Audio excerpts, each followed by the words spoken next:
And genes that are not supposed to be expressed aren't going to get processed. And if they don't get processed, they're stuck in the nucleus.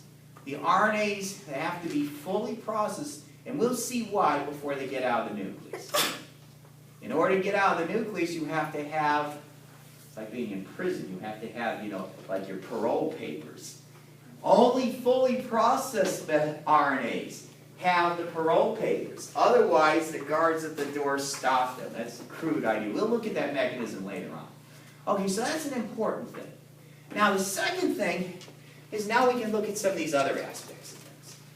Let's take a look at, and this again, we're focusing on the polymerase II genes, the ones that are going to make messenger RNAs. Okay, so let's take a look at a couple steps. The step called capping. Now here's the nuclear RNA. Transcription starts here, and just about where the transcription starts,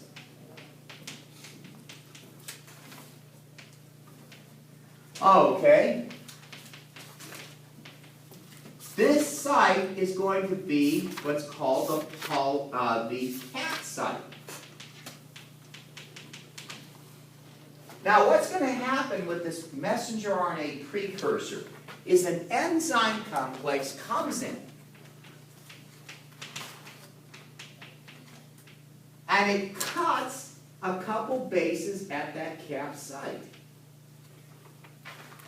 And then what it does is add a modified guanosine called 7-methylguanosine.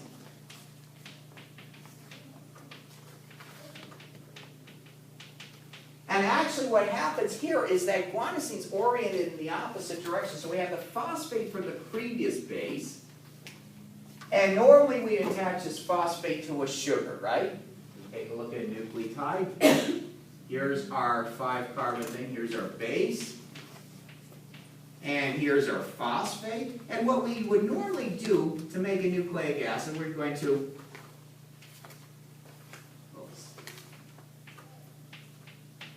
attach this phosphate back to the sugar of the next base. Now what we're going to do here instead is we're going to kind of flip things around, and we're going to attach it to another phosphate, and then that goes to the sugar.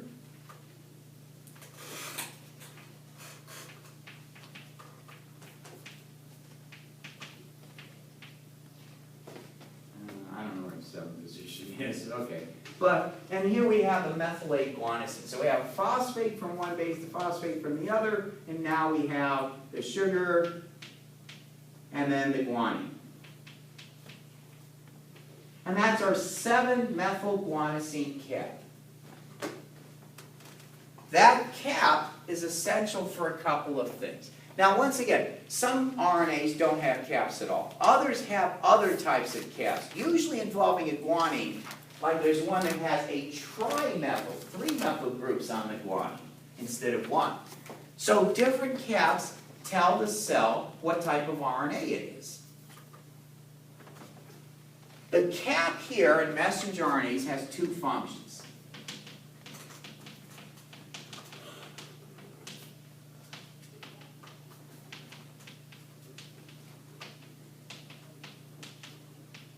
First of all, it's essential for ribosome binding.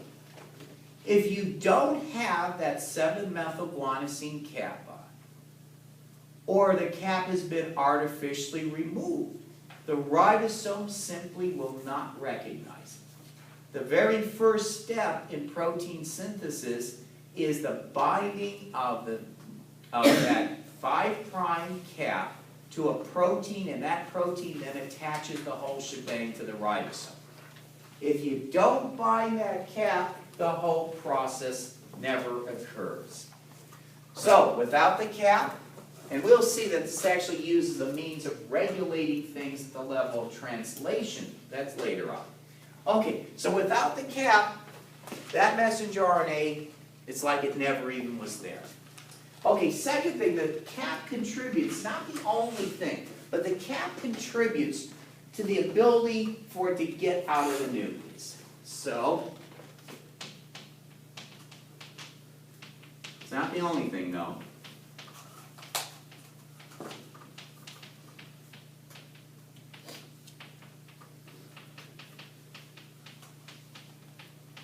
And a little hint in the future on this. In certain cell types, they will make a messenger RNA that has a guanosine, but not a methylated guanosine cap. And you get out of the nucleus into the cytoplasm, but without that methylated guanosine, the ribosomes don't recognize it.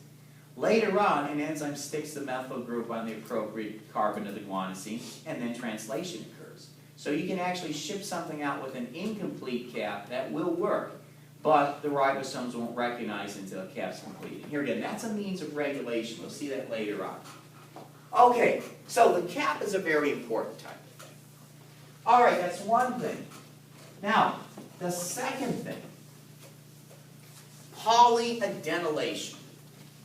Once again, polyadenylation is the addition of about 200 to 300 adenosines, that's adenine and ribose, to the tail end of the messenger RNA. The polyadenylation is unique to messenger RNAs. No other RNA classes do that. Okay, but let's take a look here at polyadenylation.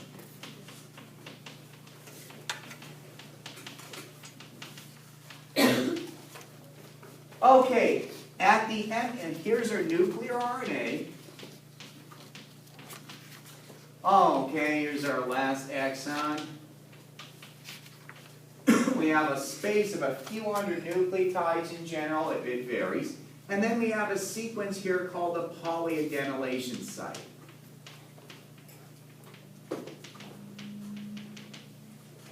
And then it continues on until we reach a termination, whatever one actually works.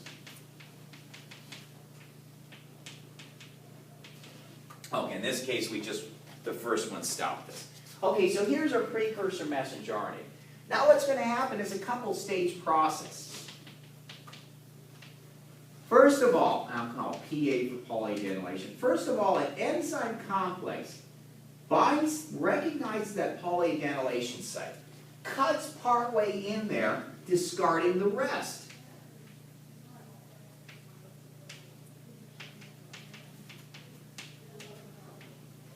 Okay, so we've cut the polyadenylation site. Now, second step. Okay, so let's get rid of the rest of this precursor RNA, right? We got rid of it. Now, here come the nucleases. Bye-bye. Okay? All right. Now, another enzyme is going to attach a few adenosines to it. Not much, just about 3 of them or so. That's step 2. Attach a couple of adenosines. I think 3 is about typical. Okay, now it turns out, once that's done, it turns out there is an enzyme called Polymerase.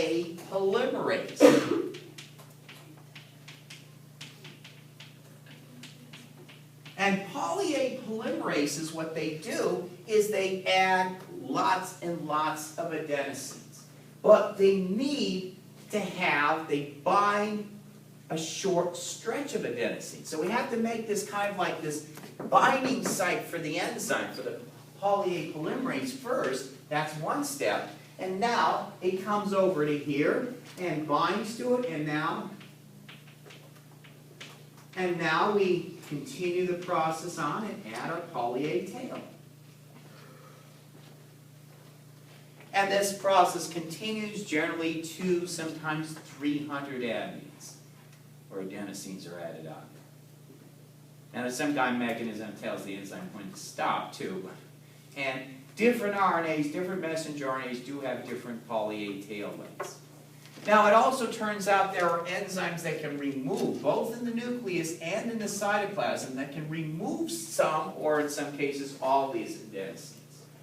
In the cytoplasm, there are these poly-A hydrolysis enzymes that remove the adenosines, and there are also cytoplasmic poly-A polymerases. So once a messenger RNA gets out in the cytoplasm, we can lengthen or shorten that poly-A tail at will by enzymes that either add or enzymes that remove. Okay, now what's the poly-A tail good for? What's its function? It's got actually several functions.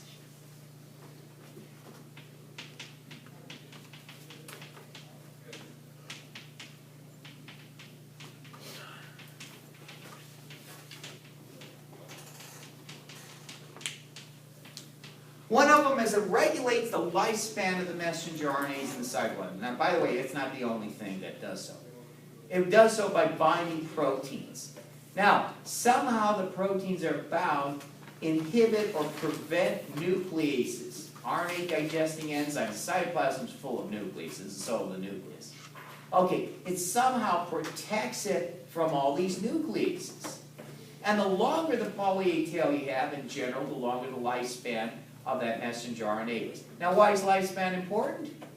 Well, if you're a messenger RNA that has a half-life, in other words, half it's gone in the cytoplasm of only 10 minutes, a ribosome might read you just a couple. You might get read a few times by a ribosome before you destroy it. On the other hand, if you have a half-life on the order of a day or two, you can get read thousands of times by ribosomes, producing thousands of proteins. So that's a big, huge thing, and that's another means of regulation. So that's one thing. Regulating the lifespan, and ultimately it's going to determine how much protein, how many times that RNA can be used, and how much protein is ultimately produced using that single messenger RNA molecule. So that's one thing. Second thing in a ribosome, it contributes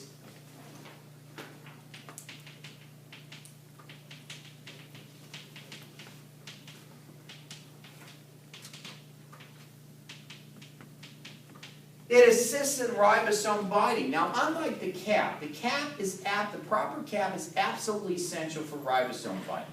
If you don't have that completed 7-methylguanosine cap, the ribosome will not recognize you.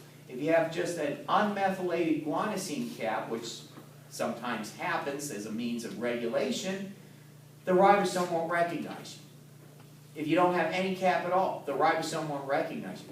Good reason for that too, by the way, because you don't want a ribosome to grab some other type of RNA, thinking it's a messenger RNA, and start hooking amino acids together to make some kind of protein. Who knows what that thing might be? It could be something that's absolutely harmful to the cell. It could be something that interacts with proteins in the cell you really want. At the minimum, you're wasting raw materials and energy making something that is just garbage.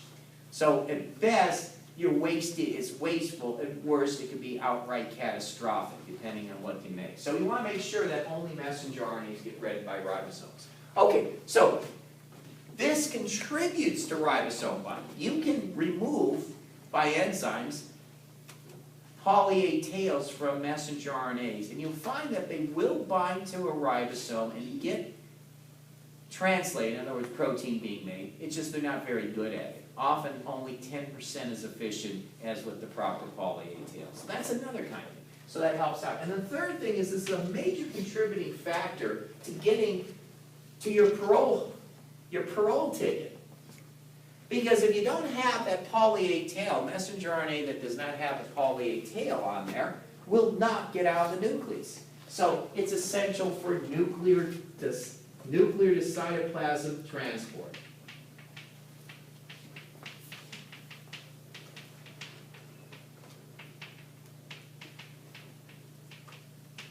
Okay. So the poly-A tail is also important. All right, questions on those two steps? How was the polyadenylation? Oh, excuse me? Cut? How did that site get cut? How did what? The polyadenylation site. Oh, okay, an enzyme, the first enzyme complex, recognizes the sequence of the polyadenylation site. Cuts a specific site midway in the sequence. That site's about, I think, 30 nucleotides long or so. It cuts about halfway in there. And it still holds on to it, and then part of that enzyme complex adds the first few adenosines. Once that happens, it drops off, and now the poly-A polymerase comes in, recognizes it, binds those adenosines, and just takes the ball and runs with it. Okay? And you have lots of cool questions. Big questions. Okay. Wait till you take it Murdoch for molecular, then you can ask them even more questions, but you'll have a little background here. Okay. All right.